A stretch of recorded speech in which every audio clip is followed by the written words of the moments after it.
மதுரை மாவட்டம் திருமங்கலத்தைச் சேர்ந்தவர் ராஜேஷ்குமார்.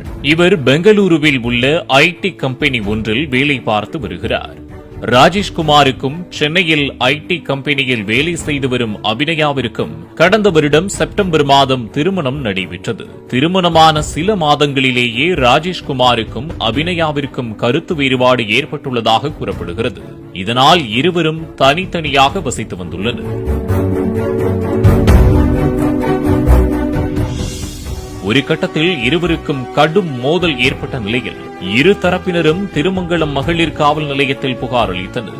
இந்த வழக்கை திருமங்கலம் மகளிர் காவல் நிலையத்தில் ஆய்வாளராக பணிபுரிந்த கீதா விசாரித்தார். அப்போது அபிநயா தனது திருமணத்தில் போடப்பட்ட 100 சவரன் நகைகளை ராஜேஷ்குமாரிடமிருந்து பெற்றுத் தருமாறு கோரிக்கை வைத்துள்ளார். இதனையடுத்து கடந்த ஏப்ரல் மாதம் ராஜேஷ்குமாரும் 100 சவரன் நகைகளை இன்ஸ்பெக்டர் கீதாவிடம் ஒப்படைத்துள்ளார். நாட்கள் கடந்தும் நகைகளை இன்ஸ்பெக்டர் கீதா நகை உரிமையாளர் அபிநயாவிடம் வழங்கவில்லை என்று சொல்லப்படுகிறது. பின்னர் ராஜேஷ்குமார் நகைகளை வழங்கவில்லை என அபிநயாவின் குடும்பத்தினர் காவல் நிலையத்தில் வாக்குவாதம் செய்துள்ளனர். தான் ஏற்கனவே நகைகளை காவல் ஆய்வாளர் கீதாவிடம் தந்துவிட்டதாக ராஜேஷ்குமார் கூறியுள்ளார். அதற்கு காவலர் கீதா நகைகளை வாங்கவில்லை என மறுத்துள்ளார். இதனால் அதிர்ச்சியடைந்த ராஜேஷ்குமார் டிஎஸ்பி அலுவலகத்தில் இதுகுறித்து புகார் அளித்தார்.